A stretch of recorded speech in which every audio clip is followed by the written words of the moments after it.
Hello, everybody, and welcome to Is It Kino? Yet again, we did not see the My Little Pony movie, but probably next time? Yeah, Probably next time. probably. But there was an indie theater about 20 minutes from my house that was playing this movie, and I said, "Hey, Erich, you ever heard of this movie?" And he said, "I saw that movie 2 fucking months ago, and it was the best shit I ever seen. You gotta go see it right now." And I said, "Okay, Erich." So today we're talking about A Ghost Story. Mm-hmm. Dun dun dun, spooky. Asperger got ghosted, etc. Erich, let me just say, I'm glad that before we recorded this, I went out to dinner and I had one too many drinks, and now I'm also Ooh. drinking a beer. Because I honestly don't think I would be able to talk about this film in a public setting, such as this podcast, if Yeah. not for being Wasted. remarkably buzzed. Yeah. Because it's the most mixed I've ever been on a movie in my Really? entire life. Interesting.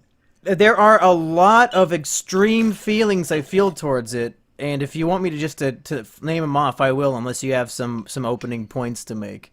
Yeah, I I guess mean, you can explain what the movie is a little bit, because this movie's very under the radar, and most people don't know what it is. yeah, totally. So this is I think it's a smaller movie. I think to call it indie. It's not quite indie. It was a $100,000 budget. It's an A24 release, so it's not quite indie, but I mean, it is not something you'd see playing in a theater every day. No. So this movie follows Casey Affleck. I think the beginning it's Casey Affleck, and then he dies at some point. I mean, that's not a huge spoiler because in order for the movie Because you to know that function, he's the ghost. yeah, he has to be the ghost.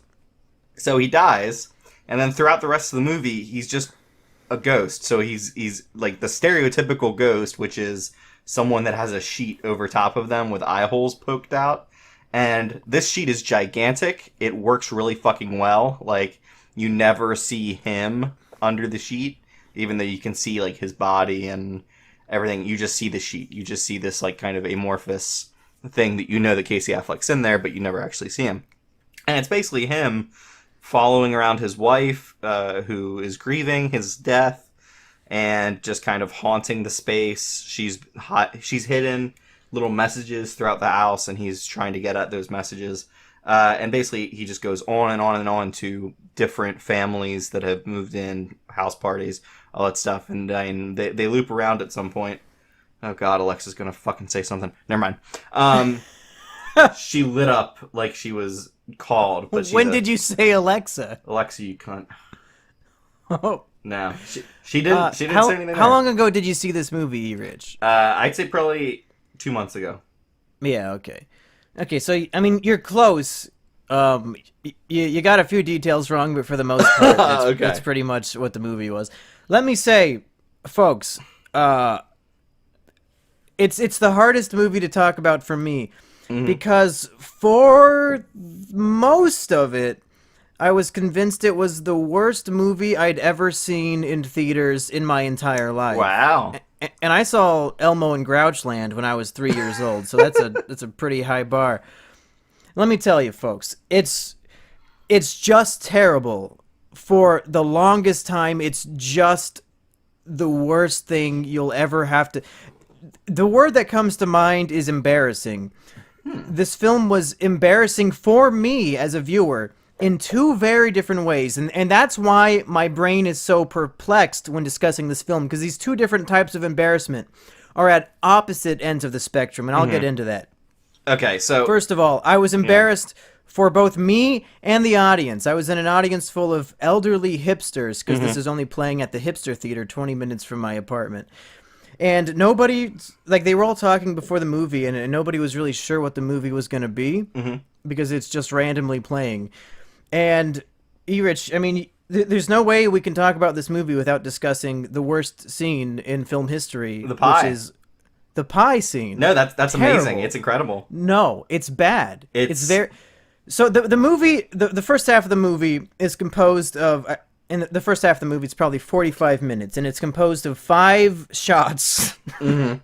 Just 5. The movie just holds a shot for probably 4 or 5 minutes each, where literally nothing is happening the entire time, and it's very dull, very boring, almost never is playing music. So like one scene, was the actress's name Rooney Mara? Yeah, Rooney Is that who Mara. that was?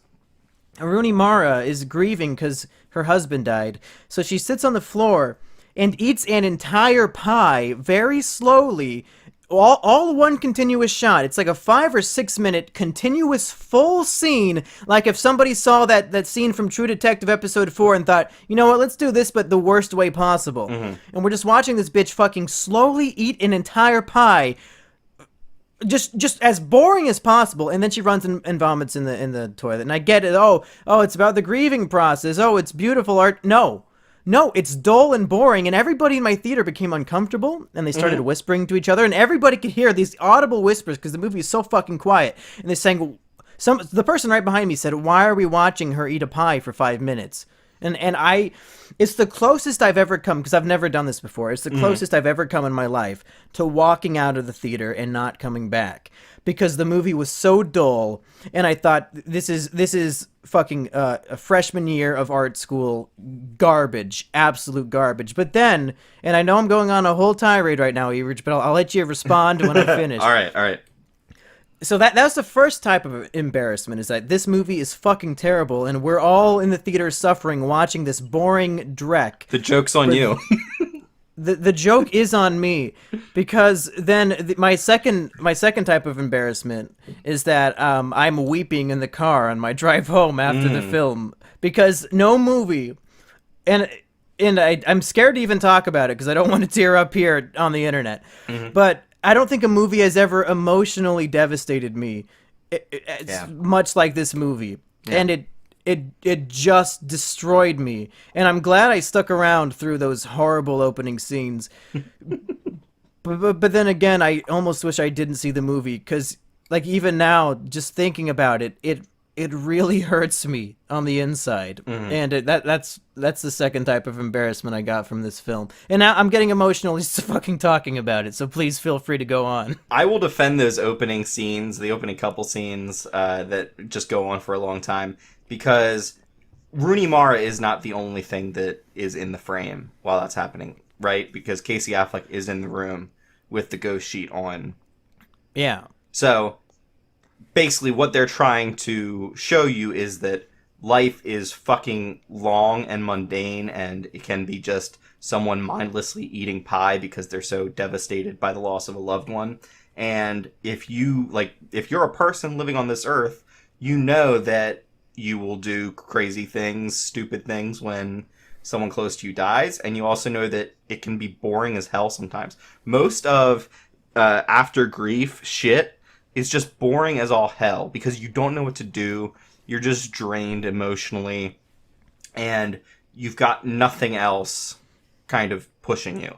The thing that has already happened. There's nothing you can do about it, and that's depressing as all hell. So this movie was able to capture like that moment of just pure dread, and just you're a void, and you're trying to fill that void in any way you can. And in this case, it's Rooney Mara eating an entire pie. But well, and that's why I said it's like a freshman film school movie, because like I get the point they're going for, and it's a good, kind of deep human point. But the execution is fucking awful, because it goes on probably 10 times longer than it needs to. You can get the same point if the scene's 1 minute, but when you stretch it out to 5 or 6, it makes the audience not want to watch your movie. And if you get to that point for any reason that the audience wants to leave, I think you've made a huge mistake in the film. No, but the other thing is, it's a very, like, when those things happen to you and you've got that moment of just despair and you're doing stupid shit, usually you're alone doing it. The point this movie is trying to make is, because Casey Affleck is tethered to this house, he has to sit there and watch his loved one go through this process, eat this entire pie, something that's like so just fucked up and personal to her dealing with this grief is entirely on display for Casey Affleck. And because it's a movie, it's us, the audience, watching it as well. So it is a lens through which we're seeing his experience as the ghost, which is he's trapped in this place. He can't go anywhere. I love the tiny portions where you see that there's another ghost in another house just doing its own shit. Like, that is a great, just mind-blowing Oh, experience. that was one of the saddest parts was when that ghost disappears. Yeah. Oh God, I don't want to talk about the end of this movie, man. Yeah, yeah. And I mean, like, The last half an hour just it really hurt me, and I don't know if because I was so confused in the theater because I was trying to hold back tears, and all the old people around me were laughing, like oh, just like with a God. fucking Oh, dog. God. And I was the only person who I think understood the impact that the movie had. You would think that these old people on the brink of death would be, this message would mean more to them than to a young buckaroo like me. Yeah, you should have just stood up in the theater and yelled at them and said, "Can't you see this is you? Can't you see you're going to die?" Yeah. Go ahead. We'll get to that part when you're done. But basically, defending the shitty pie scene. the movie can't call itself a meditation on the way that we live our lives, the way that our lives are this kind of small snapshot of the entire Earth, because this movie like goes almost like cosmic scale of we are only here for a short amount of time, and the entire lifespan of like a house, the entire lifespan of the Earth, of cities, everything is all kind of dependent on the point of view that is anchored in that time. So we see, and I think that's what hit me so deep inside was the scale of time, and I think I discovered a new morbid fear, and that's the passing of time on a grand scale. Yeah. Because to see him in this shitty little house, and then like for the ghost, time is passing at huge increments, and then suddenly the house is torn down and it's becoming a skyscraper, and then it's even bigger, and then like the whole city is like futuristic, and like he's just been sitting there waiting for aeons, assumedly, just waiting for his widow to come back to him, and he forgets what he's waiting for, and obviously she's not coming back because she's got to be dead. He's been fucking waiting for her for so long, and it's like this incredible passage of time where everything in the year 2017 isn't going to matter in 1,000 years. Absolutely. Everything we know and love is going to be completely forgotten, except for like the modern day Shakespeare's and those fucking like probably a Scorsese movie or two. But just to see that idea play it on screen was crushing. And so there's a part of the movie where there's a house party, and then there's some guy just going on and on about like this. It's basically like entry level philosophy type shit. Yeah. About what is your place within the universe, and you Which really I mean like nothing. the things that he said, and it's a good message for the movie, but it was very amateurish. That like, okay, here's the point of our movie, folks. We're gonna list it out for you in this big speech. It is not exactly subtle in the way it's conveyed. No. But I think it's interesting though, because The movie was talking directly to us. You don't die when you die. You die when anyone who remembers you dies. Like basically, the only imprint you make the on second the world. death. Yeah. The only like trace you leave is your life, and then as soon as that's gone, you're gone. Like that's all we'll ever have. That's all you'll ever know. But I think that's depressing, but it's also inspiring because you have to make the best of that time. You have to figure out what your place in the world is, and in the best way you can, try to live that out and do something with your life. Fucking your audience, most people, like not just your audience, anyone, just fucking do something. Just find something that you like to do and go do it. Live your life. Don't stop just living just because you're depressed or whatever. I know that depression is a fucking serious problem for a lot of people, but there's a lot of people who just are not living life as they should, and you've only got one shot at it. Just fucking do it. This is not supposed to be interesting an to me. inspirational fucking podcast. Oh yeah, but I was gonna say it's interesting to me that you got an inspirational feeling at the end of the film, because I read some reviews when I got home because I had to see what other people thought, and somebody else, I think a few different reviews also said like, oh, the movie is very sad, but then it left me with a sense of hope at the end, and I didn't get that at all. By the end of the movie, I was as crushed as ever before, and it was a weepy drive home, and I felt fucking broken. I did not get any sense of hope or optimism or inspiration. This movie did not inspire me to live my life to the fullest. It gave me existential dread of the highest magnitude. It made me feel worse. Well, but like you have to value yourself and others around Too you far, as they are Rich. now. What are you talking about? Too far. I mean, I mean, like 1,000 Value years myself. from now, What are you talking about? no, exactly. If 1,000 years from now nothing will matter, then that means it's most important now to do something, to live your life how you want to, not be miserable, not be a fucking weeb. Now, I'm going off a lot here, but basically, it will only be important now. It will not be important later. It will not be important before now. It's only important now, and you got to live your life now. I mean, you know, we're both big Rick and Morty fans, which means we're intellectual, optimistic nihilists. So Yeah, why do we get that message in a happy way from Rick and Morty, but when I see a ghost story, it makes me want to cry? So wait, what is the happy message from Rick and Morty? Because Rick does all the God. Well, we're just gonna be because talking- Morty says we're all gonna die. Let's go watch TV, and that's pretty much what you're saying right now. Well, I'm not saying watch TV. I'm just saying. Well, I mean, if that's find what makes something- Morty happy, Well, yeah. dude. If that's what makes you happy, yes, go watch TV. Seriously. Yeah, go watch TV. Yeah, fuck it. No, but I mean, like, but okay. So there is a point in this movie, and I'm just gonna say what happens because no one listening will believe it because it's so crazy. At one point, Casey Affleck ghost commits suicide.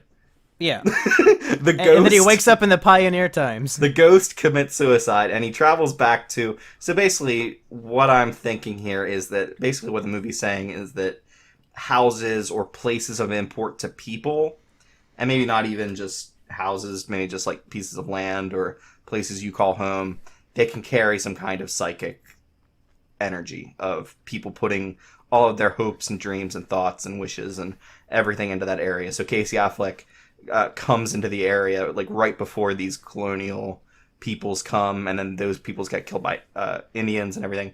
And so you just kind of see the evolution of this space and how it gets a house on it, and that house kind of sticks around. At one point, he scares a Mexican family to death, Yeah. which is Right. hilarious. Yeah, that's pretty funny. At that point, I was yeah. still like, is this movie complete shit or is it going to be good? But that's when it started getting better. Yeah, him scaring the Mexican family is when you got on board. No, but In Donald Trump's America, I'll take all the Mexican scaring I can get.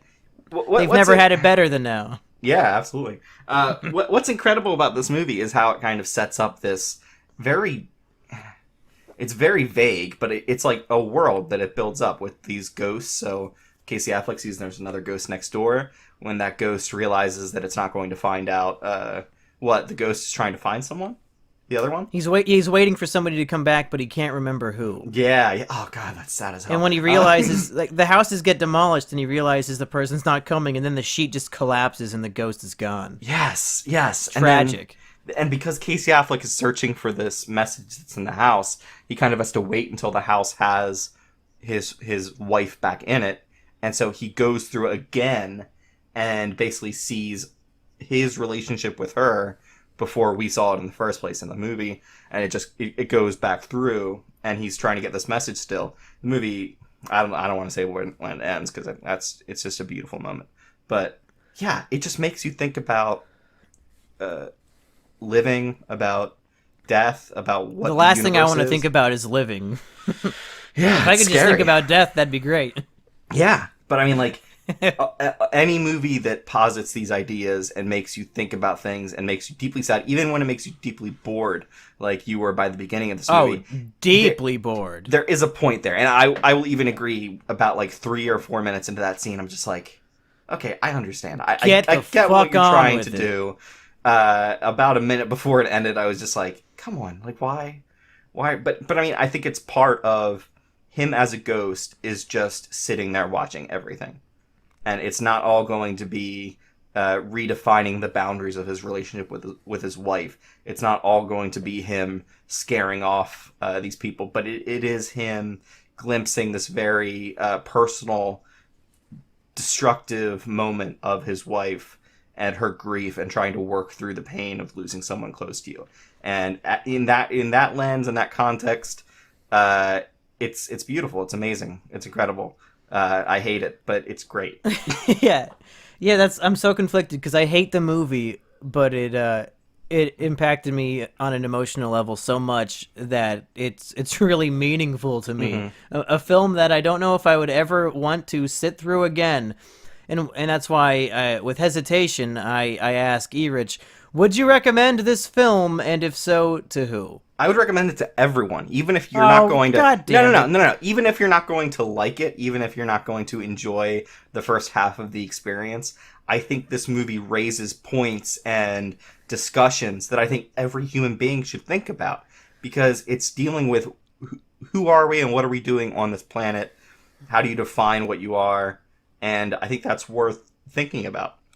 So E-Rich, insofar as I was in an audience full of people laughing at the scenes that made me cry. This is not a movie for everybody. Well, no, I'm not saying it's a movie for everybody. Not everybody will like it, but everybody should see it. Like, whether or not, and I'm sure, I hope, that those people who were laughing at the movie will start to think about it more as it kind of hits them. I mean, They're old hippies who paid $4.50 to go to the hippie indie theater. I don't think that they're thinking too much when they go home. They're probably fucking dancing with smoking beads and dope. shit. Yeah. They're smoking dope. Yeah, they're too blasted out of your minds to even comprehend what's going on. But Yeah, I think they thought it was supposed to be a parody horror movie, and then they didn't know what to think when she was sitting there eating a pie. I mean, it is a ridiculous scene on its face, and I just like things Not even that on are its face, challenging. even in its body and its toes and its asshole. It's a ridiculous, terrible scene, and it's the bane of this movie's existence. And the reason why I don't want to recommend it to people is because they'll have to sit through that scene. I would say if you're gonna watch it at home. Grab your phone and go ahead. If you get bored at a scene, just jump on Twitter, jump on Facebook, play some Candy Crush. Wait and until then the once scene change. Yeah. Because you're not going to miss anything. If you've seen the first 20 seconds of a scene, you've seen the last 5 minutes of it. You don't need to watch the whole scene. But then once Rooney Mara moves out of the house, I'd say, keep your eyes on the screen. I tend to agree with you for most people, but I would like to say that there is intention behind that scene. It's not just... Of course, there's intention, but it's too much. It's too much intention. I think they set out to have Rooney Mara eat a pie. I think they accomplished that. I had heard beforehand that Rooney Mara ate an entire pie, and I just thought, well, that'll be a minute. There's no way that's all in one continuous shot. That'll with be no a minute music, long. right? Maybe yeah, 2 there's minutes. no way that's real. But I was shocked. Rooney Mara ate an entire pie. Well, we've gone on longer now than we have for Blade Runner, so is there anything else you want to say about Ghost Story? I love this movie. Like, it made me think deeper about existence than any community college philosophy class I took. And I think it will inspire people to have conversations about life and what living means and everything. And I hope that anyone out there who was at least interested by what we talked about will seek out this movie in some way. It's weird because as much as we complained about the long parts of the movie, it is very short. It's what, an hour and a half long? Yeah, that's the problem, is that I always say, like, oh, it's a 90-minute idea in a 2-hour movie. Mm-hmm. This is like a 25-minute idea in a 90-minute movie. This should have been a short film, but, whatever. I'll take it for what it is. I would say my recommendation would be, if you want to see a movie that emotionally devastated Mumkey, it might not do the same to you. You might be like the hippies at my theater. Then check it out, but beware of the first half. It's remarkably terrible. Wow. I did not expect to have that exact conversation. I thought that it would either be this movie is shit all the way through, or that it would be this movie was great. I didn't expect that. And that's why I didn't want to talk about it. I'm so twisted up in my brain that it's so hard for me to articulate about this movie, but I give it my best shot. Everybody, if we don't do ponies next, feel free to unsubscribe. How's that sound, Rich? Is that fair to say? Oh man, the gauntlet has been thrown. Because me and Sheepover, we're gonna go see it tomorrow after work. So you better fucking get on it sometime this week. I mean, I have Columbus Day off tomorrow, so perfect. I'll pay to see Mother and sneak into ponies. Columbus Day is still a holiday. The SJWs didn't ruin that yet? No, apparently it's still on. Oh shit. Get it while South it's Park still saved here. Columbus Day. In 1492, Columbus got a day off school, I think is the line from the new South Park. Oh my god. Yeah. That All right, everybody. Butcher. we'll see you next time for some pony action. Hopefully the pony movie won't emotionally devastate and bring me to tears as much as the Ghost Story movie did. Mumkey, I used to wonder what friendship could be. Oh no. I've never wondered that, and I never will.